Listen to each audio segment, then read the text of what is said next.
What if the reality you perceive, the solid world of matter, and the brilliant pinpricks of light in the night sky is only one half of the story? What if for every tangible thing that exists, there is an unseen, unheard counterpart, a ghost in the cosmic machine, a perfect shadow that completes a picture you never knew was incomplete?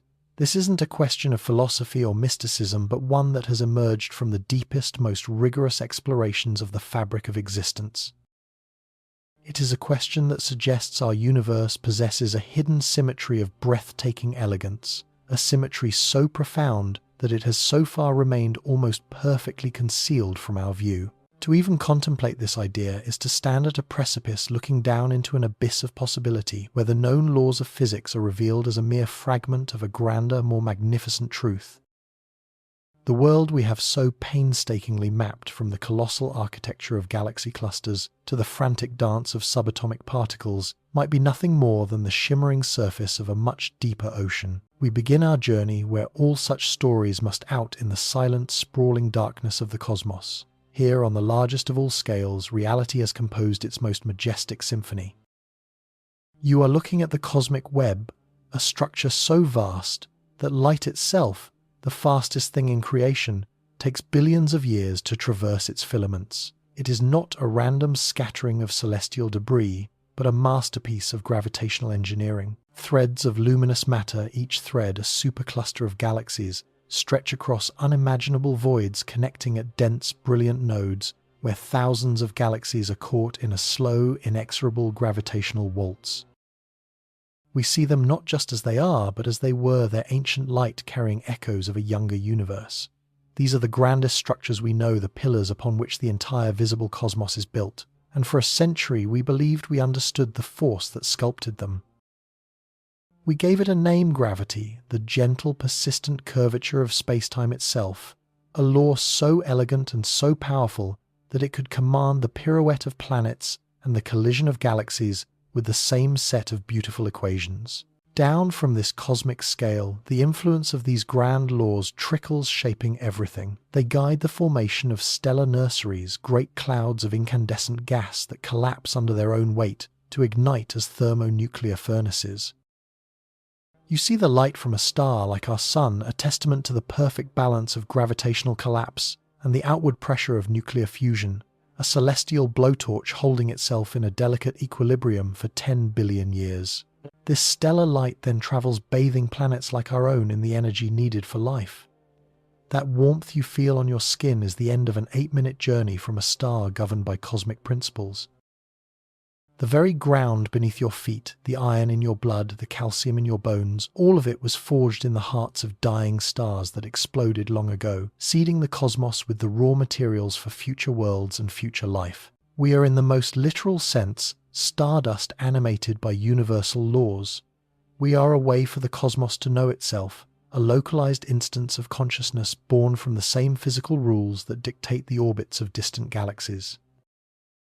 And when we turned our gaze inward, away from the heavens and into the heart of the matter that makes us, we found an entirely different kind of elegance, a different kind of order. We discovered a new universe, one that operates on a set of rules so bizarre, so counterintuitive, they feel like they belong to another reality entirely. This is the quantum realm. Down here in the subatomic world, the familiar certainties of our existence dissolve into a fizzing, energetic foam of pure potential. Particles are no longer solid little balls, but shimmering clouds of probability. They can be in multiple places at once. They can tunnel through impenetrable barriers. They can become entangled, their fates intertwined across vast distances, in a way Einstein famously called spooky action at a distance. It should have been chaos. A world built on such shifting probabilistic sands should be unstable, ephemeral, yet it is not. Out of this quantum strangeness, a rigid, almost miraculous order emerges. We discovered the players in this subatomic drama, a cast of characters so fundamental that they appear to be the final, indivisible building blocks of everything you see. We call this cast the standard model of particle physics. It is without question the most successful scientific theory ever devised by humanity.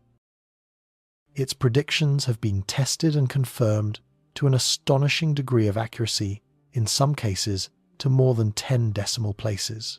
It is the bedrock of our understanding of matter and energy. It tells us that everything from the chair you're sitting on, to the air you're breathing, to the stars in the night sky, is made from a surprisingly small number of fundamental ingredients.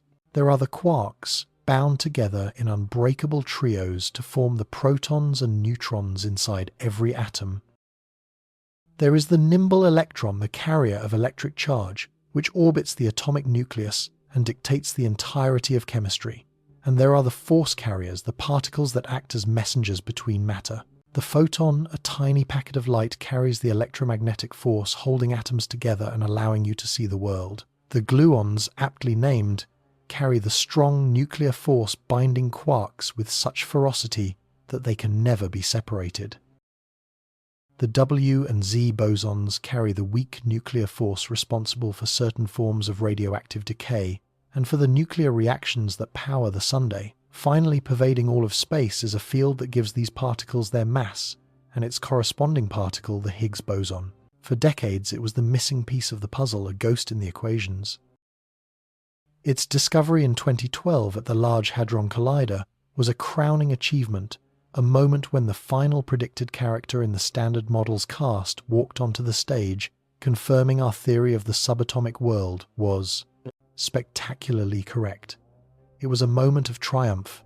We had a theory that described the cosmic dance of galaxies and another that described the quantum fizz of particles. Physics felt for a moment almost complete. The story of the universe, it seemed, was written in a language we could finally read. But this beautiful story, this elegant edifice of modern science, has profound and troubling cracks running through its foundation. For all its power, the Standard Model is unnervingly silent on some of the biggest questions we can ask. The triumphs of our theories have paradoxically only served to illuminate the vastness of our ignorance. The first sign that something was deeply wrong came not from a particle accelerator, but from simply watching the heavens. When we observe how galaxies rotate, we see something that should be impossible. The stars on the outer edges are moving far too quickly, spinning with such velocity that the gravity from all the visible matter, all the stars, gas and dust we can see, shouldn't be nearly enough to hold them in their orbits. By all rights, these galaxies should have flown apart, disintegrating into the cosmic void millions of years ago. Yet they remain intact, held together by a gravitational grip of immense power, a grip that comes from something else, something we cannot see. We call this cosmic ghost dark matter. It doesn't shine, it doesn't reflect light, it doesn't interact with any of our instruments in any conventional way. It seems to pass through us, through the Earth, through the entire galaxy, as if we weren't even here. Its only signature is its gravity, and it is not some minor trivial component of the universe. All the magnificent galaxies, all the brilliant stars, all the nebulas, all the planets, every atom of the world, all of it together makes up less than 5% of the total mass and energy of the cosmos. Nearly 27% is this enigmatic dark matter. Our glorious Standard Model, the supposed blueprint of reality, has absolutely nothing to say about it. Not a single particle in its carefully curated cast of characters has the right properties to be dark matter. It's as if we've meticulously described the foam on the crest of a wave while being completely oblivious to the ocean underneath. The second crack in our foundation is a question of cosmic unification. Physicists since the time of Einstein have been driven by a dream of ultimate simplicity. They dream of a final theory, a single equation from which all the laws of nature could be derived. The Standard Model was a major step in that direction, successfully weaving together the electromagnetic and the weak nuclear forces into a single electro-weak force. At very high energies like those in the early universe, they are revealed to be two sides of the same coin. But the theory fails to include the oldest and most familiar force of all gravity. General relativity, our theory of the very large, and the Standard Model, our theory of the very small, exist in a state of intellectual Cold War.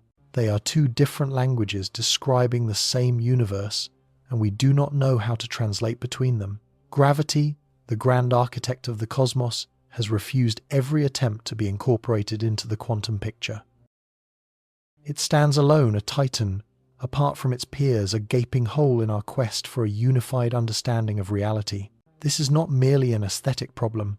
It prevents us from understanding the most extreme environments in the universe, such as the singularity at the heart of a black hole, or the very first moment of the Big Bang, moments where the very large and the very small are forced to coexist. And then there is perhaps the most subtle and disturbing puzzle of all, what physicists call the hierarchy problem. It's a problem of fine-tuning of a universe that appears to be balanced on a knife's edge. The mass of the Higgs boson, the particle responsible for imparting mass to all others, is exquisitely sensitive to the quantum effects of other, much heavier particles we believe might exist. According to our equations, its mass should be enormous, trillions of times heavier than what we actually observe. For it to be as light as it is, it requires an absurd, almost unbelievable coincidence, a cancellation between vastly larger numbers that must be precise to some 30 decimal places. It's like trying to balance a skyscraper-sized needle on its point. The slightest nudge should send it toppling. Our universe, it seems, is built upon an act of cosmic acrobatics so unlikely it borders on the miraculous. Why is gravity so much weaker than the other forces? Why is the Higgs boson so unnaturally light? Why is the universe so perfectly tuned for the existence of complex structures like galaxies, stars, and ultimately us? The Standard Model offers no answers. It simply states that these are the numbers we measure the fundamental constants of nature. It presents a world that works, but it cannot explain why it works in this particular improbable way.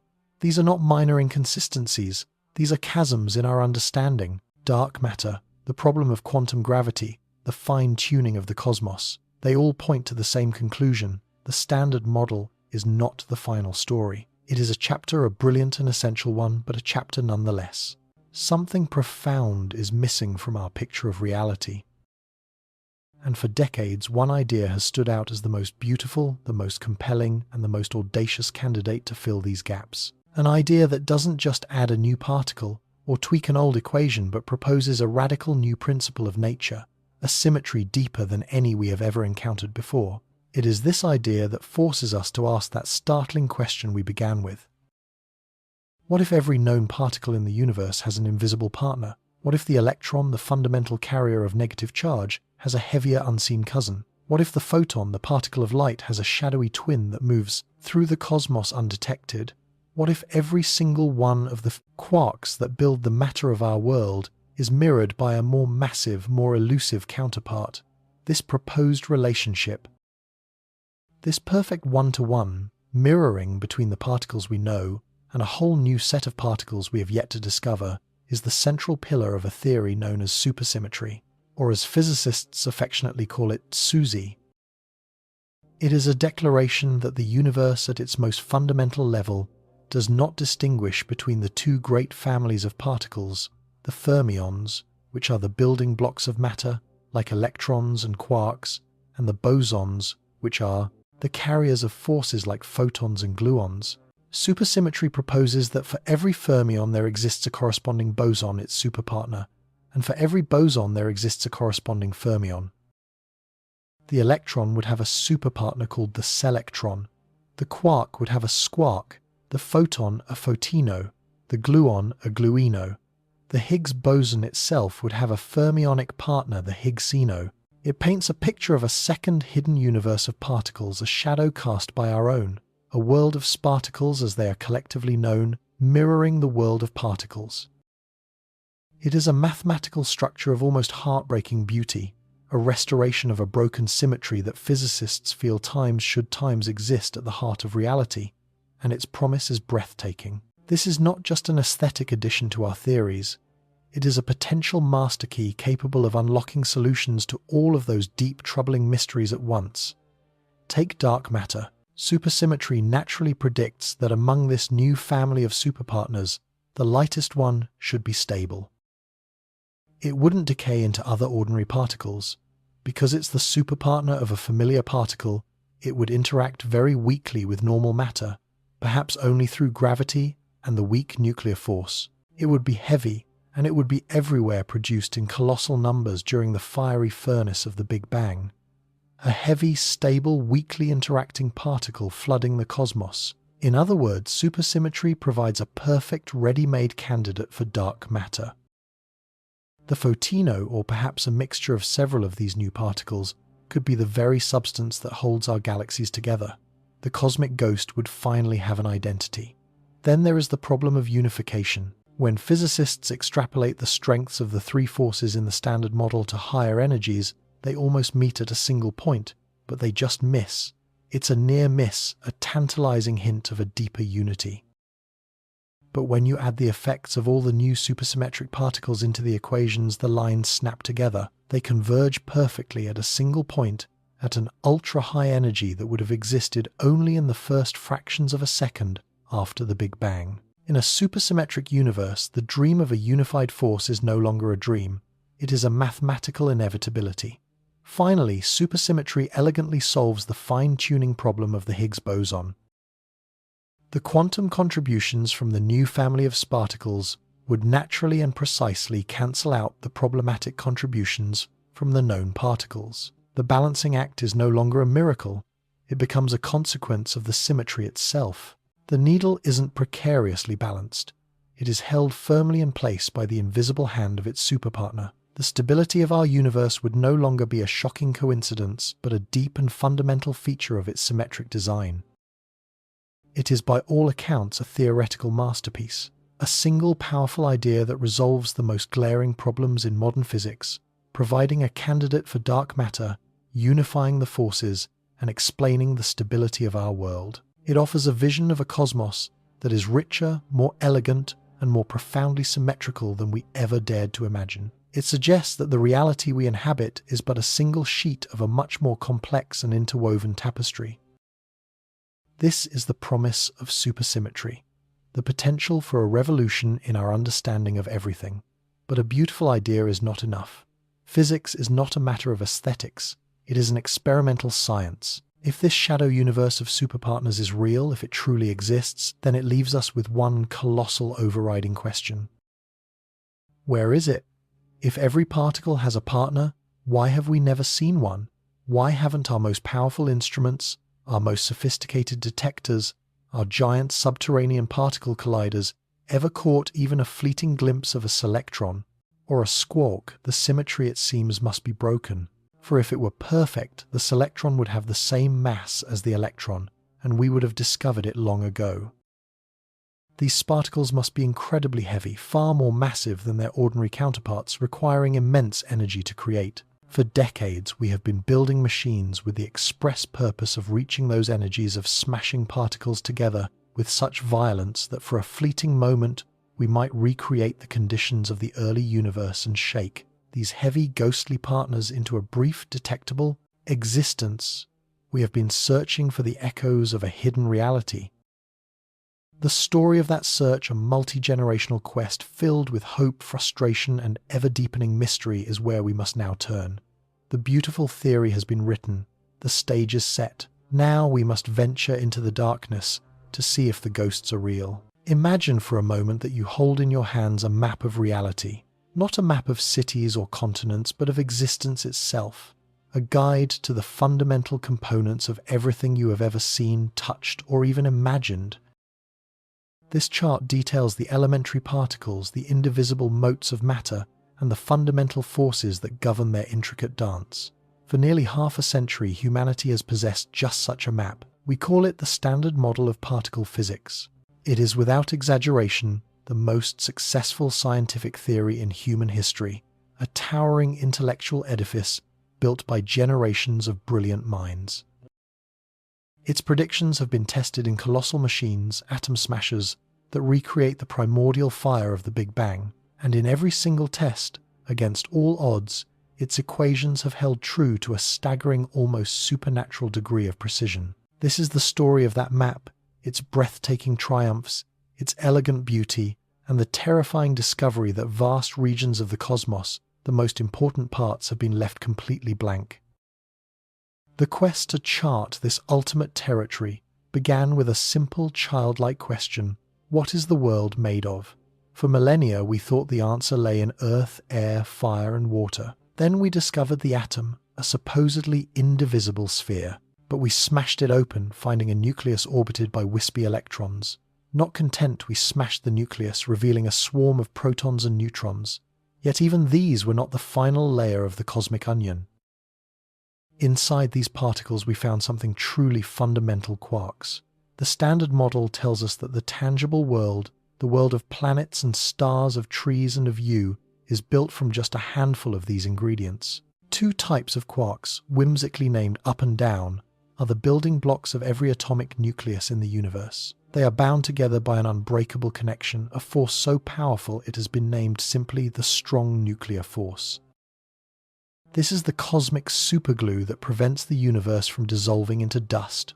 Alongside these quarks exists another family of particles, the leptons. The most famous among them is the electron, the tiny electrical spark that powers our civilization and dictates the entirety of chemistry. The electron, however, is not alone. It has two heavier, far more exotic cousins, the muon and the tau.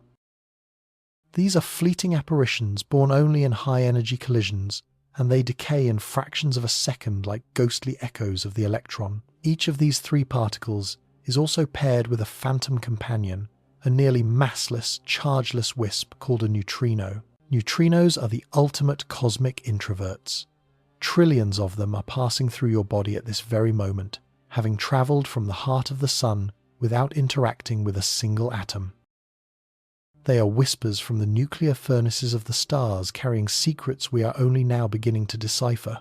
12 particles of matter in total, 6 quarks, 6 leptons, that's it. That is the complete inventory of physical substance. Every book in every library, every grain of sand on every beach, every star in every galaxy, all are composed of endless combinations of these 12 fundamental players. It is a periodic table for reality itself, a breathtaking reduction of infinite complexity to an elegant, manageable set.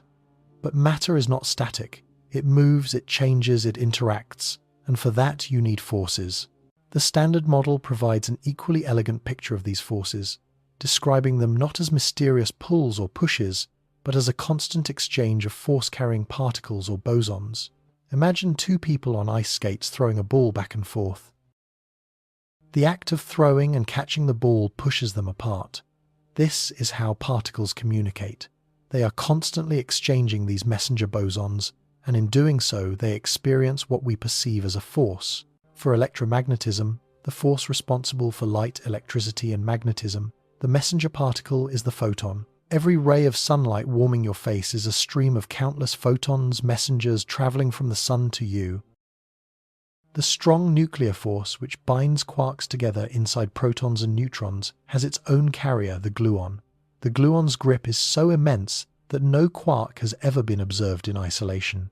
Trying to pull two quarks apart is like trying to stretch an elastic band. The more you pull, the stronger the force becomes, until eventually the energy becomes so great that it snaps, creating a brand new pair of quarks from the vacuum itself. Then there is the weak nuclear force. As its name suggests, it is far weaker than its counterparts, and it operates over incredibly tiny distances, smaller than a single proton. Yet without it, the universe would be a dark and sterile place. The weak force is the engine of transmutation. It allows particles to change their identity, turning a down quark into an up quark, for instance. This is the process that powers the sun, converting hydrogen into helium and releasing the energy that makes life on Earth possible. It is the master of decay, the force behind radioactivity. Its messengers are two massive heavy particles, the W and Z bosons. Their discovery in 1983 at CERN in a magnificent subterranean ring of magnets was a crowning achievement, a moment when the abstract mathematics of the theory solidified into tangible, measurable reality. It proved that we had unified two of nature's forces, electromagnetism and the weak force, into a single deeper entity known as the electroweak force. We had found a hidden symmetry in the universe, seeing two seemingly different phenomena as two sides of the same coin. The pieces of the puzzle were falling into place with uncanny perfection. For decades, however, there was one enormous glaring hole in this beautiful picture. The theory worked, but it required all of these fundamental particles to be massless. The equations demanded a perfect weightless universe, but we live in a universe with mass. You have mass. The Earth has mass. Mass is what gives substance to the world. It is the source of inertia and gravity. If the particles of the Standard Model were truly massless, they would all zip around at the speed of light, and atoms, stars, and galaxies could never have formed. The universe would be a thin, featureless soup of radiation. Something was missing. Something was giving these particles their heft. Theorists proposed a radical, ingenious solution: an invisible energy field that permeates all of space. Imagine it as a kind of cosmic molasses, an unseen substance filling the void. As particles travel through this field, they interact with it and encounter a drag, a resistance to their motion. This resistance is what we perceive as mass. Particles like the photon feel no drag at all, so they remain massless and travel at the ultimate cosmic speed limit. Particles like the electron interact with the field, only slightly gaining a correspondingly small mass. And some particles, like the colossal top quark, interact with it so strongly that they become incredibly heavy, weighing as much as an entire gold atom. This universal substance was named the Higgs field, but if the field was real, the theory demanded it must have a particle associated with it, a quantum excitation of the field itself, a boson, the Higgs boson. Finding this particle became the single most important quest in modern physics. It was the missing keystone in the arch of the Standard Model. Without it, the entire magnificent structure would collapse. To hunt for it, we built the most complex machine in history, the Large Hadron Collider, a 27-kilometer ring of superconducting magnets buried deep beneath the French-Swiss border. Here, we accelerate protons to 99. 9,999,991%, the speed of light, smashing them together with energies not seen since the first trillionth of a second after the Big Bang. In these violent miniature cataclysms, for fleeting instants, exotic particles like the Higgs boson could be forged from pure energy. The challenge was immense. The Higgs was predicted to be fantastically unstable, decaying into other more common particles in less than a septillionth of a second. It would never be seen directly. Instead, scientists would have to sift through the debris of 1 billion collisions per second, looking for the specific telltale signature of its decay products. It was like trying to recognize the sound of a single pin dropping in the middle of a continuous, deafening fireworks display. For years, the search yielded nothing. The equations that had worked so perfectly everywhere else offered only silence on this final, crucial question. Doubt began to creep in. Had we been wrong all along? Was this beautiful theory just a fantastically detailed illusion? And then on July 4th, 2012, the world held its breath. In a packed auditorium at CERN and streamed live to scientists globally, the leaders of the two largest experiments announced their results. They had found it. Buried in mountains of data was a clear, unambiguous signal. A new particle with a mass of around 125 giga-electron volts, behaving exactly as the long-sought Higgs boson should. The room erupted. Physicists who had dedicated their entire lives to this search wept openly. The keystone had been found and placed. The arch was complete. The Standard Model was at last vindicated. It was a moment of supreme triumph, the culmination of a century of intellectual struggle. Our map of reality was finished. Or so we thought. Because in the giddy celebration of this monumental success, the old nagging questions didn't just disappear, they grew louder.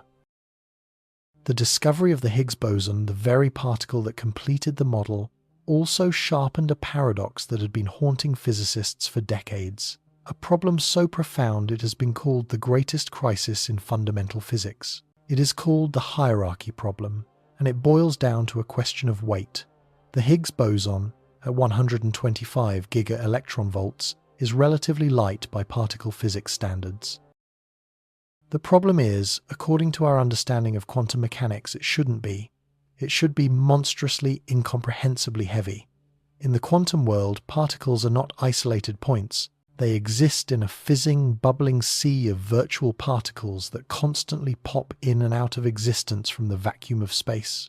The Higgs is constantly interacting with this sea.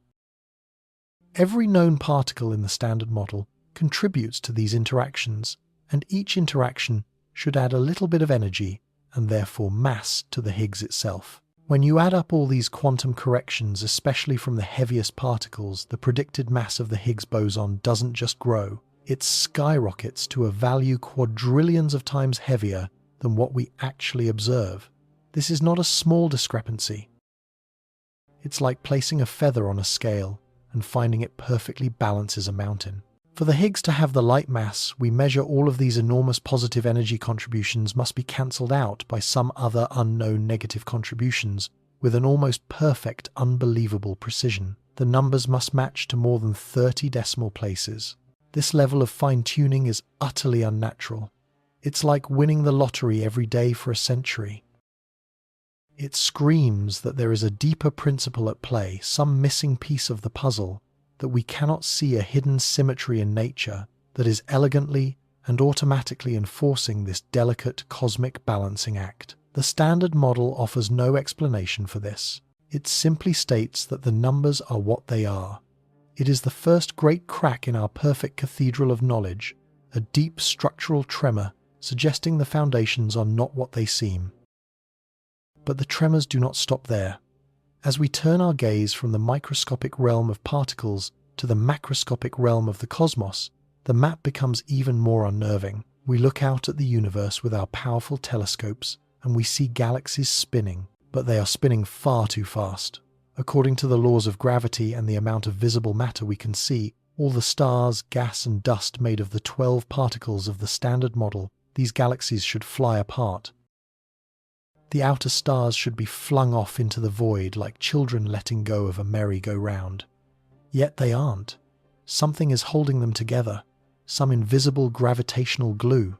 We see light from distant galaxies being bent and distorted as it passes through massive galactic clusters, a phenomenon called gravitational lensing. But the amount of bending is far greater than the visible matter can account for. It is as if these clusters are embedded in a massive, invisible halo of substance. This unseen stuff, which seems to outweigh all the normal matter in the universe by a factor of more than 5 to 1, has been given a suitably mysterious name, dark matter. It is the invisible scaffolding upon which the entire cosmic web is built. It is the gravitational anchor that allowed galaxies to form in the first place. It dictates the large-scale structure of the cosmos. And yet when we look at our triumphant Standard Model, our completed map of reality, we find it has absolutely nothing to say about it. Not one of the 12 particles, not quarks, not leptons, not even the ghostly neutrinos has the right properties to be dark matter. Our theory, for all its stunning predictive power, describes only about 15% of the matter in the universe. It describes the icing on the cosmic cake, but is utterly silent about the cake itself. The map we celebrated as complete is missing the continent that makes up over 80% of the landmass. We are living in a universe dominated by a substance we cannot see, cannot touch, and cannot explain. And finally, there is the question of aesthetic beauty of unification. The greatest breakthroughs in physics have always been unifications, moments where disparate phenomena are revealed to be facets of a single, deeper truth. Newton unified the falling apple with the orbiting moon under a single law of gravity. Maxwell unified electricity, magnetism, and light into the single theory of electromagnetism. The Standard Model itself achieved a grand unification of electromagnetism and the weak force. But it stops there. The strong nuclear force remains stubbornly separate, a different set of rules, a different mathematical language. And then there is the fourth fundamental force, the one we experience every day, the one that holds us to the Earth and governs the motion of the planet's gravity. Gravity is the elephant in the room. It is completely, utterly absent from the Standard Model. Our best theory of gravity, Einstein's general relativity, is a classical theory of smooth space-time. The Standard Model is a quantum theory of discrete particles and fields. The two frameworks are fundamentally incompatible. When we try to describe gravity in the language of quantum mechanics, the mathematics breaks down, spitting out nonsensical, infinite answers, so we are left with a fractured understanding of reality. Three forces are described by one beautiful quantum theory, while the fourth and most familiar force stands alone described by another. It feels incomplete, unfinished, like a symphony that ends abruptly before the final resolving chord. Physicists dream of a final theory, an equation perhaps no more than an inch long that could unite all four forces of nature, a theory that would explain everything from the quantum jitters of an electron to the cosmic ballet of colliding galaxies. The Standard Model, for all its glory, is not that theory, so this is where we stand, poised between a triumphant past and an uncertain future. We hold in our hands a theory that has been tested and proven beyond all reasonable doubt, a map of the quantum world so accurate it feels like a direct transcript from nature. And yet this same theory is haunted by ghosts it cannot explain. It requires an impossibly delicate fine-tuning to even exist. It is blind to the substance that makes up the vast majority of our universe, and it leaves the grandest forces of nature disunited and fragmented. The Standard Model is perfect, and it is perfectly demonstrably wrong, or rather it is incomplete. It is a stunningly accurate approximation of a deeper truth. It is a single brightly lit room in a vast dark mansion whose true dimensions we are only just beginning to suspect. To solve these profound mysteries, to explain the unnatural lightness of the Higgs, to identify the phantom dark matter, to unite the forces we know we must step outside this room, we need new physics. We need a new principle, a new idea, a new symmetry more profound than any we have found before. The search is on for a theory that can preserve the stunning successes of the Standard Model while resolving its deepest, most vexing paradoxes. And out of the whirlwind of theoretical possibilities, one candidate has long stood out, an idea of breathtaking elegance and radical implications.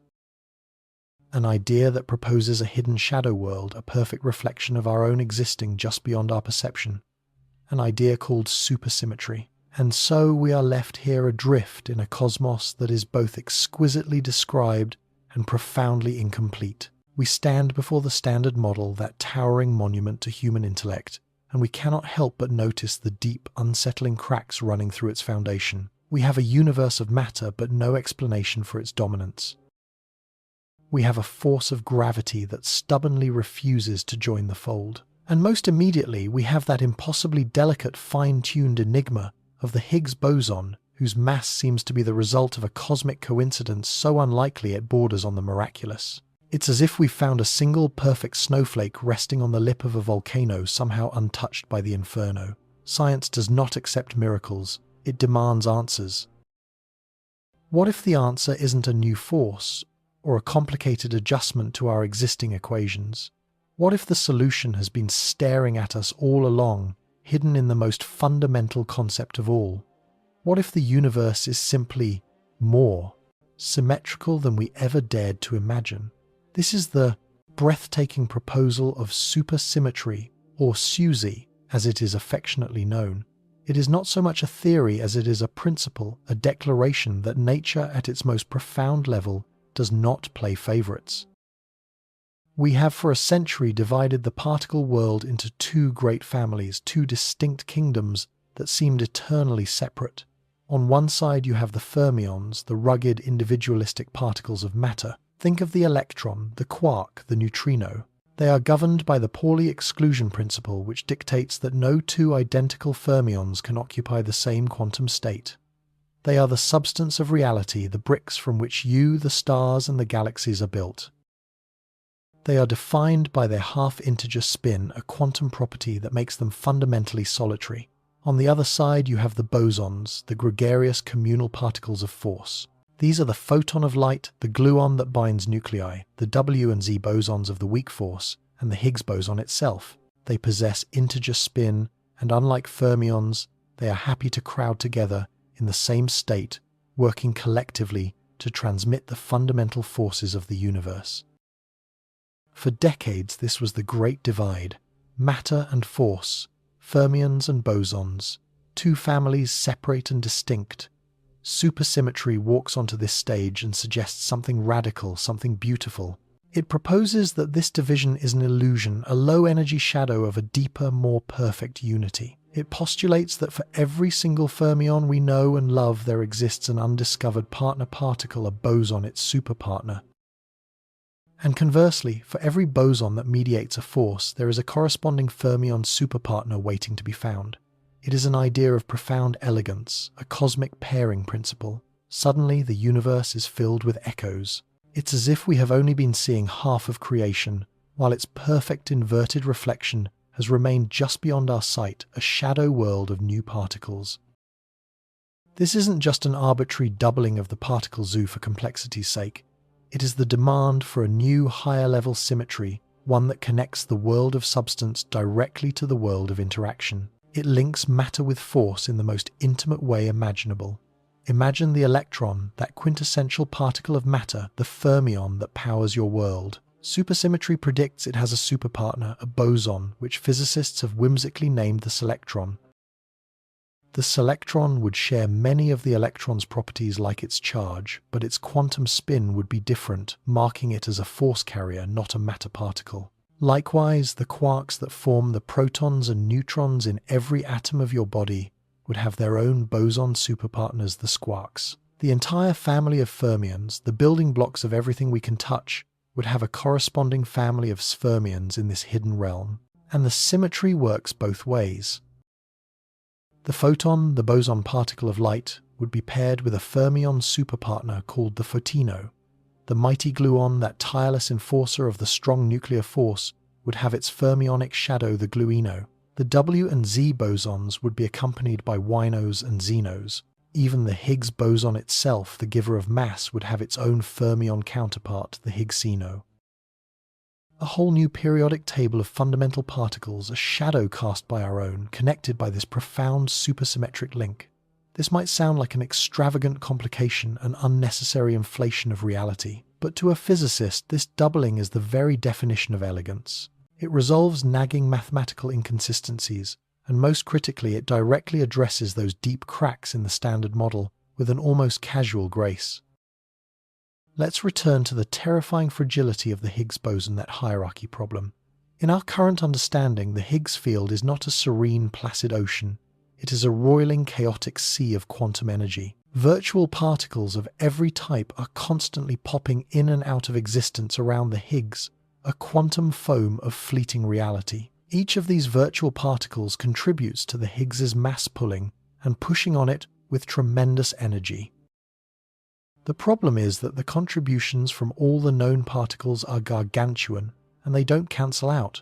To get the exquisitely light Higgs mass that we actually measure at the Large Hadron Collider, these immense positive and negative contributions would have to cancel each other out with an accuracy of 1 part in a quadrillion. This is the fine-tuning problem, the cosmic tightrope walk. It feels unnatural, rigged.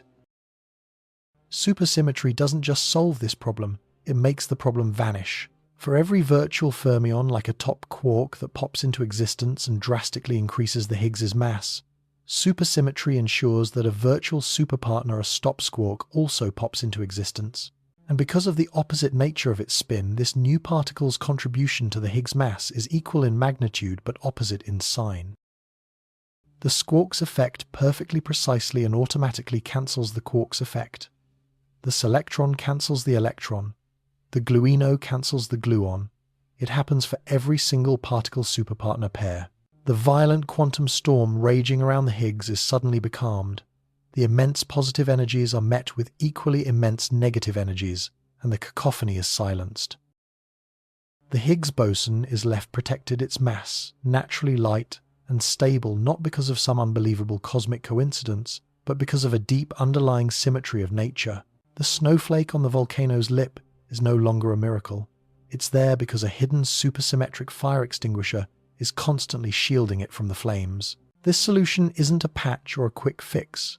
It is a consequence, a natural outcome of a more symmetrical universe. It's as if the universe has its own elegant accounting system, where for every quantum debt incurred, a corresponding credit is issued, leaving the books perfectly balanced. The sheer power of this idea is difficult to overstate.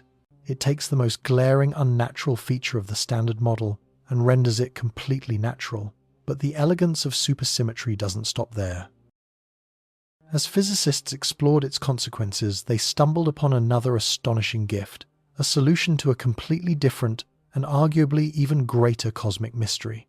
For decades, astronomers have been haunted by a ghost. They have seen its influence in the spinning of galaxies, which rotate so fast they should fly apart.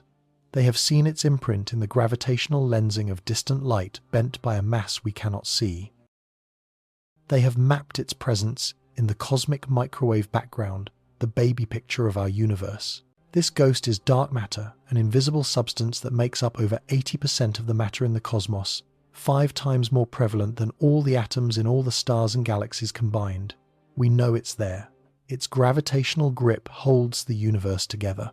Yet we have no idea what it is. The Standard Model for all its glory offers not a single viable candidate particle. Its roster is full. Supersymmetry, conceived to solve an entirely different problem in particle physics, looks at this grand cosmological dilemma and offers a candidate so perfect it feels like destiny. The theory comes with a built-in rule, a new conservation law called R parity. In essence, this rule dictates that superpartners must always be created in pairs. You can't just produce a single squark out of nothing. You must produce a squark and an anti-squark, for example. More importantly, this rule implies that when a superpartner decays, one of the products of its decay must be another lighter superpartner. The decay chain continues, with heavier sparticles transforming into lighter ones, like a cascade down a quantum waterfall. But what happens when you get to the bottom? The cascade must end somewhere. It must terminate at the lightest of all the superpartners, the lightest supersymmetric particle, or LSP. Because of our parity, this LSP has nowhere left to decay to. It cannot transform into any of the ordinary matter particles we know. It is trapped, rendered absolutely stable for the lifetime of the universe. Suddenly, we have a recipe for a new kind of stable fundamental particle. So what would this LSP be like? Supersymmetry predicts that the most likely candidate for the LSP is a particle called the neutralino. The neutralino is not one single entity but a quantum mixture, a blend of the superpartners of the photon, the photino, the Z boson, the Zeno, and the neutral Higgs bosons, the Higgsinos. This chimeric particle would be electrically neutral, which is why we call it the neutralino. Being neutral, it wouldn't interact with light. It would be by its very nature dark. Because it is the superpartner of force-carrying and mass-giving bosons, its interactions with normal matter would be incredibly weak, limited primarily to the weak nuclear force and, of course, gravity. It would be a weakly interacting massive particle, or a WIMP, the exact profile astrophysicists had been dreaming of for decades to explain dark matter. The theory born from the abstract world of quantum field equations and symmetry principles had unintentionally predicted the existence of a particle with all the right properties to be the universe's missing mass. These neutralinos would have been forged in the unimaginable heat of the Big Bang, a sea of them flooding the infant cosmos. As the universe expanded and cooled, they would have frozen out their interactions, becoming so infrequent that they ceased to annihilate each other. They would have simply remained, an immense, silent, cosmic ocean of stable, massive, invisible particles. They would have begun to clump together under their own gravity long before normal matter could, forming the vast, invisible scaffolding upon which galaxies would later form. The LSPs would be the gravitational anchors, the silent shepherds of cosmic structure, their collective gravity pulling in the hydrogen and helium that would eventually ignite into the first stars. According to this picture, you are sitting in a galaxy that is embedded within a far larger invisible halo of these supersymmetric relics. A gentle, unceasing rain of neutralinos is passing through your body right now, billions per second, utterly oblivious to your existence just as you have been to theirs. This is the promise of supersymmetry.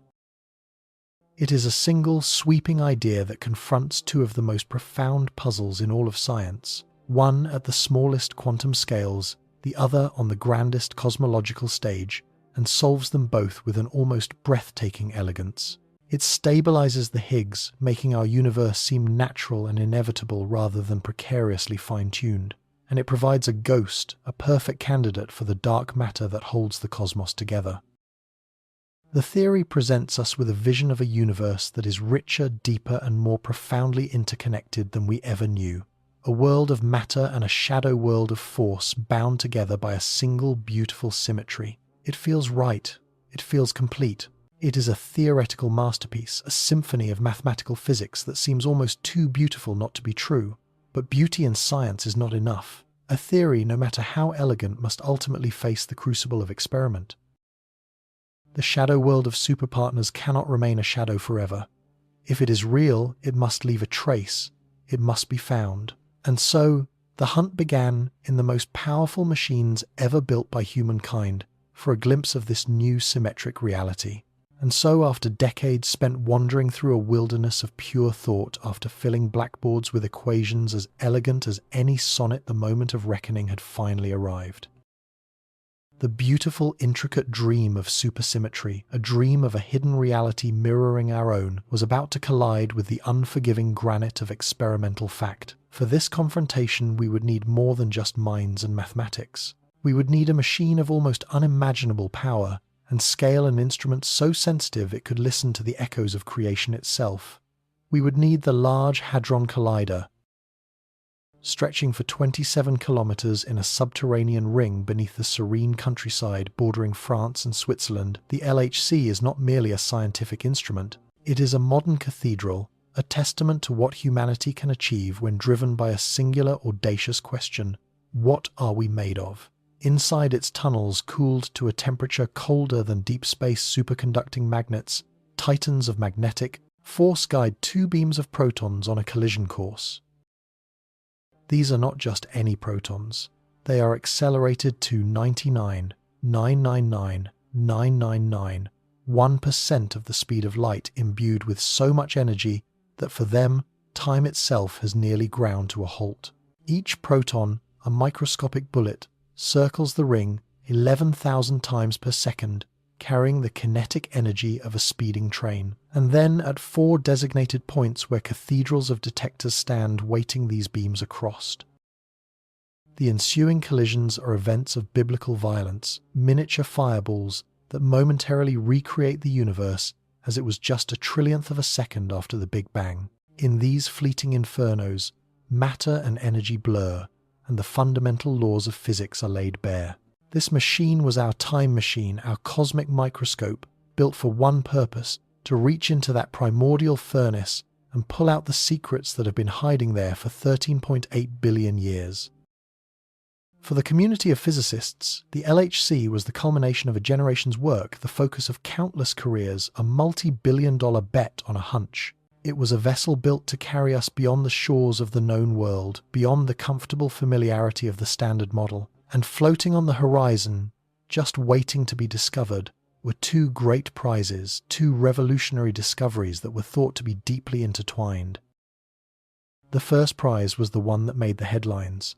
It was the final fugitive ghost of the standard model, the particle that gives all other particles their mass, the Higgs boson. For nearly half a century, the Higgs was a mathematical necessity, a clever trick in the equations required to make the whole theory work. The Higgs field, an invisible energy field permeating all of space, was proposed as the source of mass. Particles moving through it experience a kind of drag, a cosmic friction, and it is this interaction that we perceive as their mass. The Higgs boson would be the proof, the physical manifestation of that field, a ripple in the cosmic molasses. Finding it would be the capstone on the most successful theory in the history of science, a Nobel-winning triumph that would confirm our understanding of the subatomic world.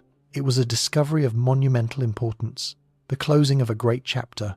But for many of the theorists who had championed the LHC, the Higgs was in a way the opening act for an even greater drama. It was the key that would unlock a door to a much larger, much stranger reality. This was the second prize, the true treasure they sought. They were hunting for supersymmetry. They were not just hoping to find SUSY, their theories demanded it. The very existence of a light Higgs boson, one with a mass low enough for the LHC to find, was a profound paradox, the hierarchy problem we've explored. Without some new physics to protect it, its mass should have been driven by quantum corrections to an astronomically high value, tearing the standard model apart. Supersymmetry was that protector, that guardian angel. The cloud of virtual superpartners would precisely cancel out the enormous corrections from the standard model particles, leaving the Higgs naturally, elegantly light. So the logic was inescapable, almost poetic. If you build a machine powerful enough to produce the Higgs boson, you must by necessity be building a machine powerful enough to produce its supersymmetric protectors. The squarks, the leptons, the gluinos, they couldn't be hiding far away. They had to be there in the same neighborhood at roughly the same energy scale. Finding the Higgs was like finding a single pristine snowflake in a furnace. Finding supersymmetry would be like discovering the intricate crystalline lattice that allowed it to exist in the first place. The two discoveries were supposed to be a package deal. One would validate the old world, the other would reveal the new. And so, as the first beams began to circulate in 2009, a palpable tension settled over the world of physics. Two grand narratives hung in the balance. Would we simply complete a beautiful but unfinished theory, or would we discover that our reality was merely one half of a far grander, more symmetric whole? The world held its breath. The collisions began. What followed was a data deluge of unprecedented scale. Inside the Titanic detectors, ATLAS and CMS protons smashed into each other up to 1 billion times per second. Each collision was a miniature explosion, a fountain of new particles spraying out from the point of impact. Most of this debris was familiar, a storm of known quarks, electrons and photons. But the hope was that hidden within this storm, rare and exotic new particles would be forged. The challenge was almost incomprehensible. It was like trying to listen for the flutter of a single hummingbird's wings in the middle of a permanent hurricane. The detector's marvels of engineering acted as billion-eyed digital cameras, taking tens of millions of snapshots every second. They tracked the paths, measured the energies, and identified the signatures of every particle that flew through them. Sophisticated computer algorithms then sifted through this mountain of information, this digital echo of reality, searching for specific patterns, the telltale fingerprints of the particles they were hunting. The signature for the Higgs boson was subtle, a whisper in the data. The Higgs itself is wildly unstable, vanishing almost as soon as it appears, decaying into more stable, familiar particles. Physicists were looking for its death notice, not its birth announcement. They searched for specific combinations of decay products, like a decay into 2 high-energy photons or into 4 leptons. By counting the number of times these specific decays occurred at different energy levels, they hoped to see a small bump in their graphs, a statistically significant excess of events piled up right at the energy corresponding to the M, Higgs's mass. It was a search for a tiny anomaly in a sea of background noise. At the same time, on different computer screens in different analysis groups, another search was underway, one of equal if not greater importance, the hunt for supersymmetry. And its signature was expected to be far more dramatic. According to the prevailing theories, superpartners would be created in pairs from the raw energy of the proton collisions. A quark-antiquark collision might produce a pair of massive gluinos, the superpartners of the gluon. These heavy superpartners, like the Higgs, would be furiously unstable, decaying almost instantly in a cascade of other lighter particles. But this decay chain would always end with the same particle, the lightest supersymmetric particle, the LSP. The LSP, we believed, was the stuff of dark matter, stable, neutral, and interacting so weakly it would pass through the gargantuan detectors as if they were made of glass, leaving no trace at all. It was a perfect phantom. But its escape would leave behind a glaring clue. Imagine a bomb exploding in the center of a room. You would expect the shrapnel to fly out in all directions with the momentum in one direction perfectly balanced by the momentum in the opposite. But in a supersymmetric event, the 2 invisible LSPs would fly out, carrying enormous momentum with them unseen. The visible particles, the ones the detector could track, would all appear to be recoiling from nothing. There would be a profound imbalance, a huge amount of energy and momentum that had simply vanished.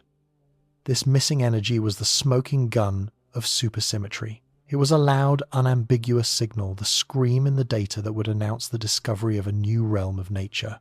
As the months turned into years, the LHC performed flawlessly, delivering more and more data, a treasure trove of cosmic information. And slowly, painstakingly, a story began to emerge from the noise. In the search for the Higgs, a whisper began to circulate. At both the ATLAS and CMS experiments independently of each other, a small but persistent bump was starting to form in the data plots. It was centered around an energy of 125 giga-electron-volts, or GeV. At first it was just a tantalizing hint, a statistical fluctuation that could easily disappear with more data. Physicists are a cautious breed trained to mistrust their own desires.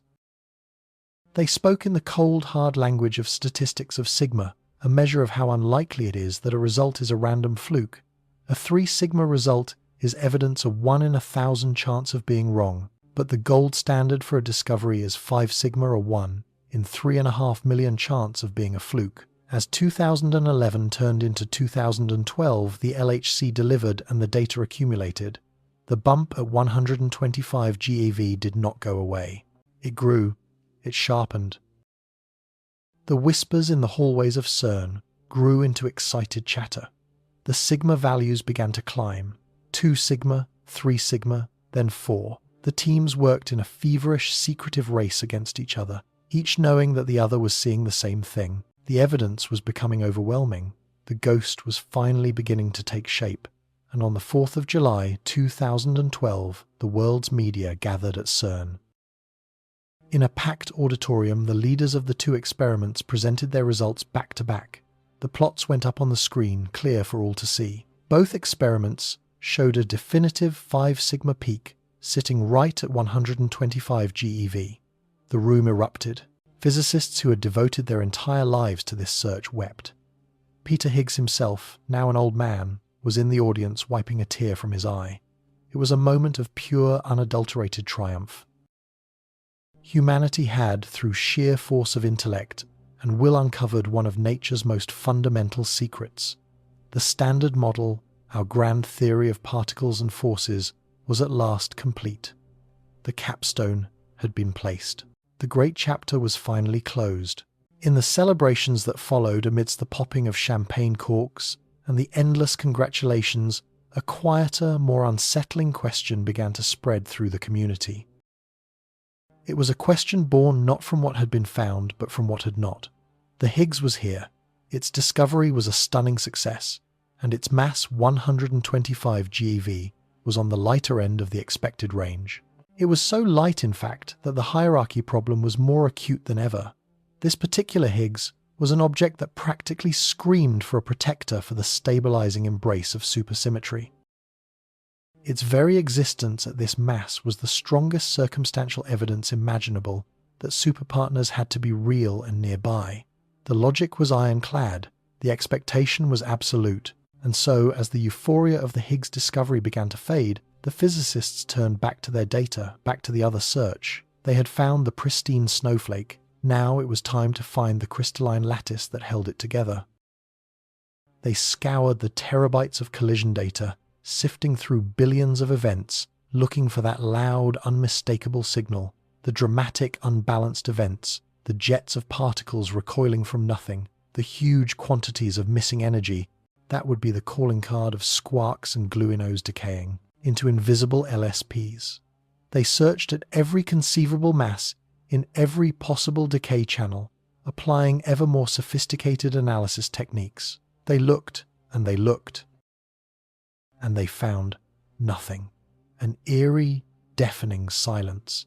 Where they had expected a symphony of new particles, there was only the familiar hum of the Standard Model. The simplest, most natural models of supersymmetry, the ones theorists had cherished for decades, had predicted that the superpartners of the quarks and gluons should be relatively light, not much heavier than the Higgs itself.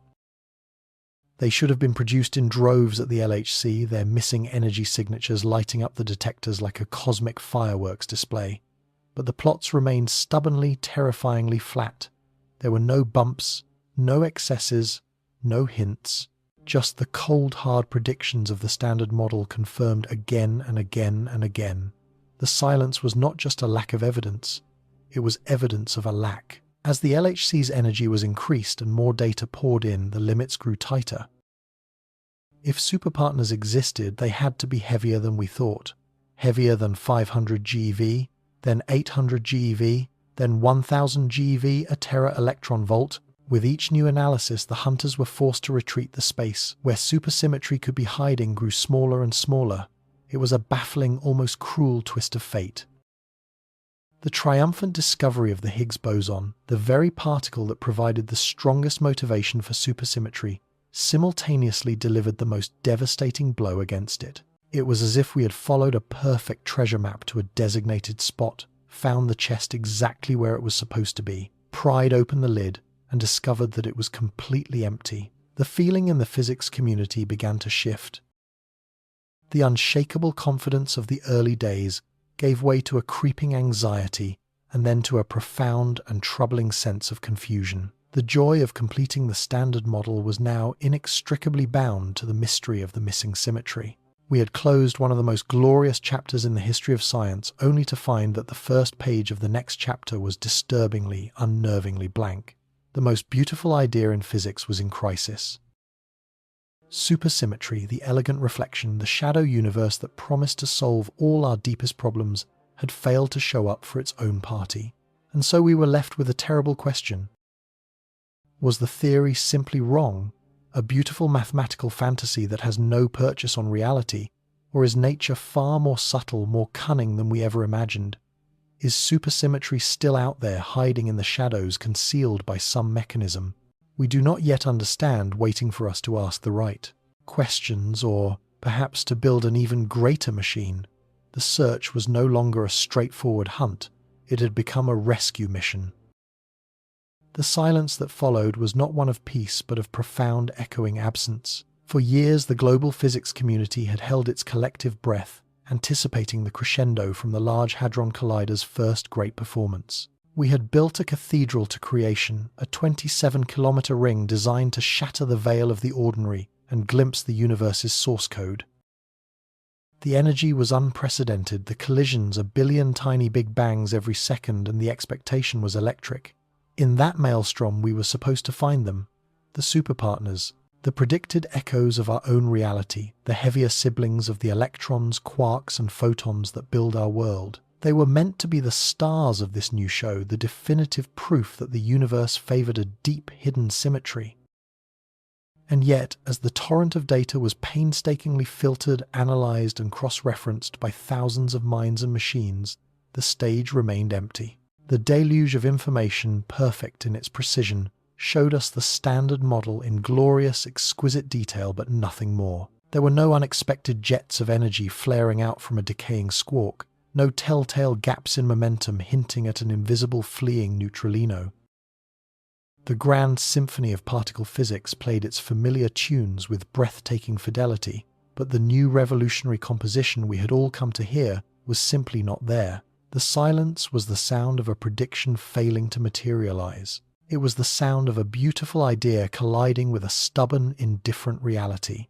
This was no ordinary null result. It struck at the very heart of what made supersymmetry so compelling a concept physicists cherish, called naturalness. Naturalness is not just an aesthetic preference, it is a powerful guiding principle. It's the simple, intuitive idea that the fundamental constants of nature should not require a bizarre, miraculous conspiracy to have the values they do. And the most glaring violation of naturalness in all of physics had always been the mass of the Higgs boson, the particle we believed gives mass to everything else.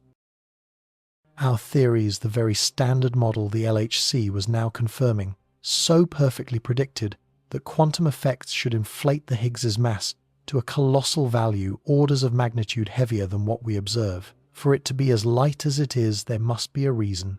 There must be some new physics cancelling out these runaway quantum contributions. Supersymmetry provided that reason with breathtaking elegance.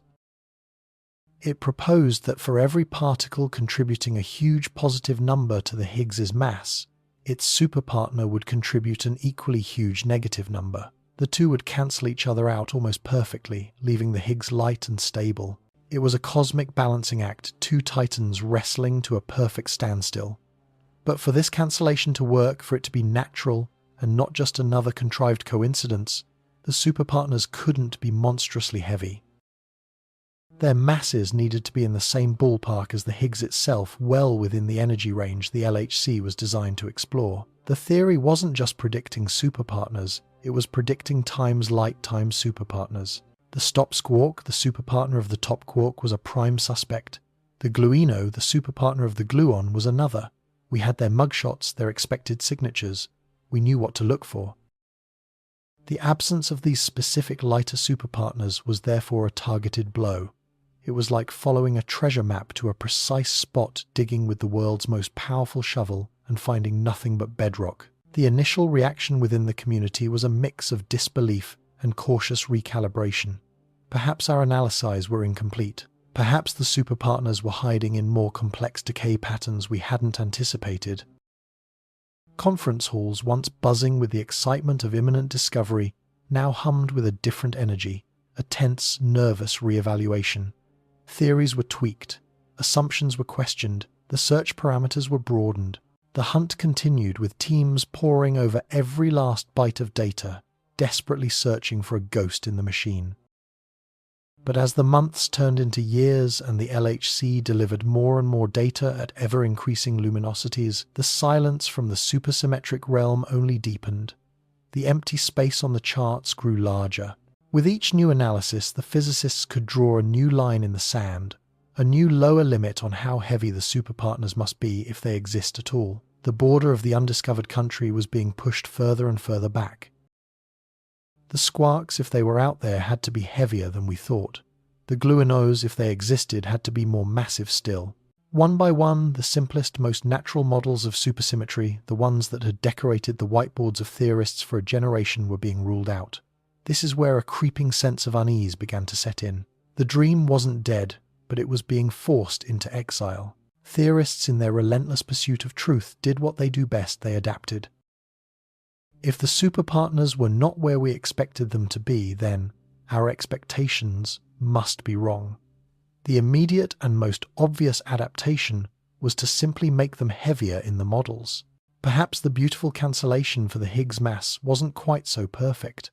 Perhaps the superpartners were lurking at a higher energy scale, just beyond the LHC's current reach. It was a logical, defensible retreat. We had been searching under the lamppost, and now we had to accept that the lost keys might lie further out in the darkness.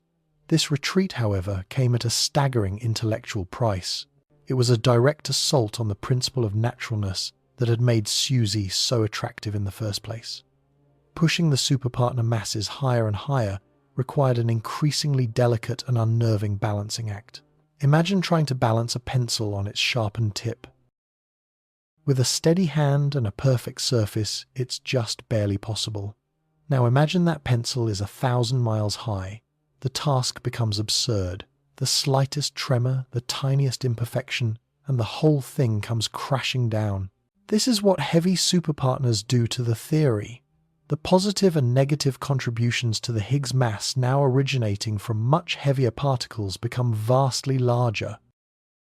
For them to still cancel out and produce the feather-light Higgs, we see they have to be matched to an insane degree of precision. It's like taking two numbers each, $1 trillion in size, and having them cancel each other out so perfectly that you're left with just $1. Such a scenario is not logically impossible, but it feels profoundly unnatural. It begins to look less like a deep underlying principle of nature and more like a cosmic conspiracy, a bizarre fine-tuning of initial conditions for which there is no explanation. The elegance was fading, replaced by a sense of contrivance. Physicists started talking about the fine-tuning problem, not as something SUSY solved, but as something the new constrained versions of SUSY were now creating themselves. The beautiful savior was beginning to look like the very monster it was designed to slay. Was the universe really built on such an improbable razor's edge coincidence? Or was this the sign that we were clinging too tightly to a flawed idea? The community began to fracture. The skeptics, who had always been cautious, now found their voices amplified. They argued that the persistent lack of evidence, combined with the growing fine-tuning problem, was a clear signal to abandon the idea, or at least to demote it from its pedestal as the leading candidate for new physics. They pointed out that a theory that can always be saved by pushing its predictions just beyond the reach of our current experiment risks becoming untestable, drifting from the realm of science into the realm of metaphysics. If we can always say the superpartners are just a bit heavier than what we can currently see, when do we stop? Is there a point where the theory becomes so contrived that it breaks under the weight of its own epicycles? On the other side, proponents of supersymmetry held firm, arguing that to abandon the framework now would be a catastrophic failure of imagination. The core motivations unifying the forces, providing a dark matter candidate solving the hierarchy problem, were too powerful to discard simply because the first search came up empty. They countered that our ideas of naturalness might be too simplistic a human prejudice imposed upon a universe that has no obligation to conform to our aesthetic tastes. Perhaps, they argued, nature times is times slightly fine-tuned. Or perhaps there are other more complex supersymmetric models where the delicate cancellation can be achieved in a less obvious, more subtle way. This led to an explosion of theoretical complexity. The minimal supersymmetric standard model, the clean, simple blueprint, began to look like a quaint relic. In its place, a sprawling, bewildering labyrinth of alternatives emerged. Theorists proposed split SUSY, where some superpartners are incredibly heavy, while a few remain lighter. They developed the next to minimal models, adding new particles and interactions to the mix. They explored concepts like focus point SUSY or compressed spectra, intricate scenarios where the superpartners might be produced at the LHC, but would generate such subtle low-energy signals that they would be completely buried in the background noise, hiding in plain sight. Each of these models was a work of immense ingenuity, a testament to the creative power of the human mind. But they also represented a departure from the original elegant dream. The single compelling vision had been shattered into 1,000 different possibilities. It was as if we were no longer looking at a clear map, but at a superposition of countless contradictory charts, each pointing in a different direction. The question was no longer simply, where is supersymmetry? It had become, which of these infinite versions of supersymmetry, if any, is the right one? This made the experimental task exponentially harder. Instead of hunting for a lion, we were now hunting for any number of strange chimeras in a vast, dark forest. The practical response at CERN was clear: we needed more power. If the superpartners were heavier, we had to reach higher. The machine that had performed so magnificently was shut down for a massive upgrade. Its magnets would be trained to handle higher currents, its injectors refined to produce more intense proton beams. The goal was to nearly double the collision energy to push from 8 trillion electron volts to 13. This was not a minor adjustment. It was a heroic feat of engineering, pushing technology to its absolute breaking point. It was a declaration that we were not giving up. We would chase these elusive particles into the high-energy frontier, into the so-called desert, where many theories predicted new physics must finally lie. But as the engineers worked and the theorists debated, a profound and unsettling question hung over the entire field of particle physics. We were standing at a genuine crossroads. For 40 years, supersymmetry had been the guiding light, the principal hope for what lay beyond the standard model. It had motivated experiments, launched careers, and shaped the very language we used to talk about the fundamental nature of reality. Now that light was flickering. The first simplest path into the future had turned into a dead end. We found ourselves in a strange new wilderness with our old maps rendered partially obsolete. The absence of evidence was forcing a deep philosophical reckoning. We had to confront the possibility that the universe might not be natural or elegant in the way we had hoped. It might be a place of fine-tuned coincidences, a cosmic lottery winner whose fundamental properties are simply an accident. Or, and this was perhaps even more unsettling, it could mean that our deepest intuitions about how nature ought to work are fundamentally wrong. We were peering into the abyss of our own ignorance, and the clean, symmetrical reflection we had expected to see was not looking back at us.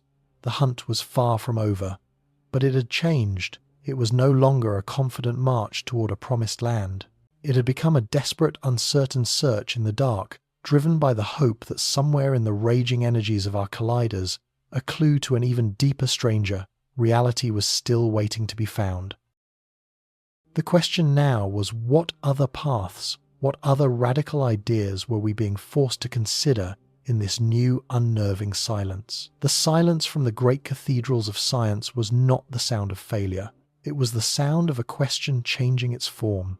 For years we had listened for a thunderclap, the explosive signature of a squawk or a gluino bursting into existence for a fleeting, magnificent instant inside the Large Hadron Collider. We had built the most powerful machine in human history to knock on the door of a hidden reality, and with each new energy frontier breached, we had strained to hear an answer. But the universe, in its maddening and majestic indifference, had offered only a profound quiet. The elegant predictions of the simplest supersymmetry models, those that promised a teeming shadow world just beyond our grasp, had gone unfulfilled. The thunderclap never came, and so the hunt was not over. It had simply gone underground. It evolved from a chase into a séance, a search for whispers and shadows, for the subtle, almost imperceptible influence of the unseen. If we cannot create the superpartners themselves, if they are too massive, too reclusive for even our colossal energies to conjure, then perhaps we can detect their lingering presence. We can look for their quantum echoes, the faint distortions they impose on the world we can times see. This is the new search, a far more delicate and intellectually demanding quest.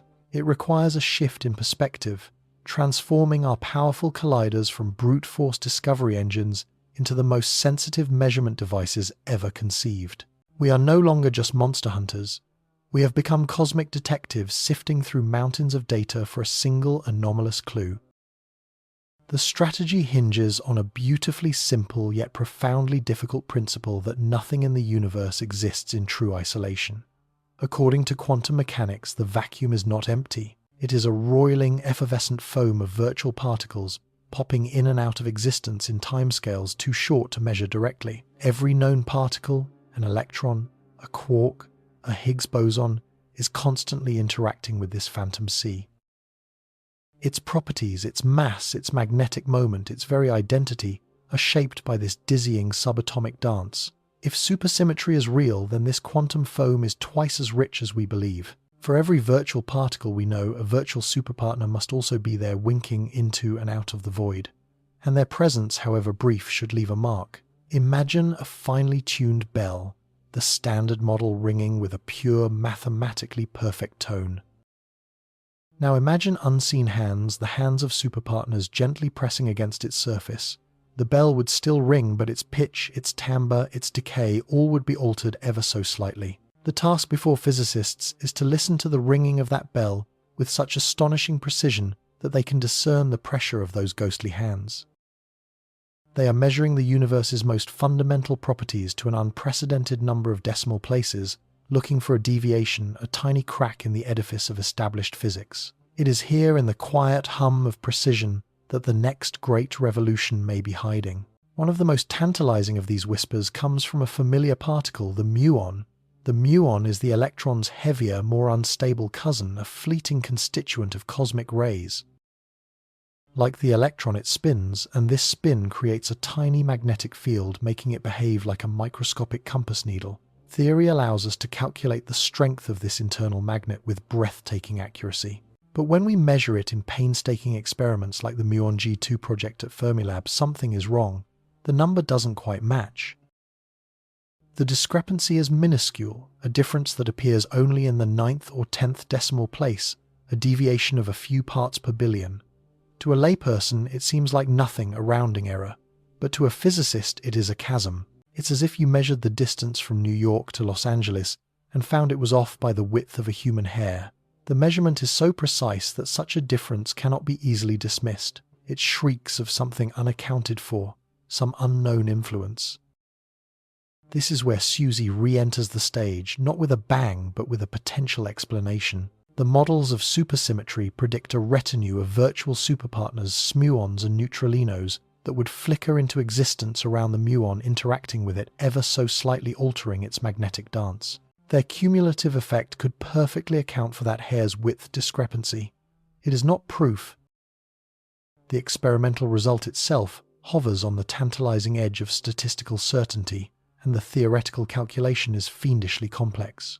But it is a clue, a powerful, persistent breadcrumb leading us back toward that hidden world. And the muon is not alone. Another anomaly has emerged from deep within the data of the LHC and other colliders, centered on the W boson, one of the carriers of the weak nuclear force. Its mass is one of the cornerstones of the Standard Model, a value woven into the fabric of particle interactions. Recent hyper-precise measurements have found the W boson to be slightly heavier than the prevailing theory predicts. Once again, the difference is almost imperceptibly small, yet monumentally significant.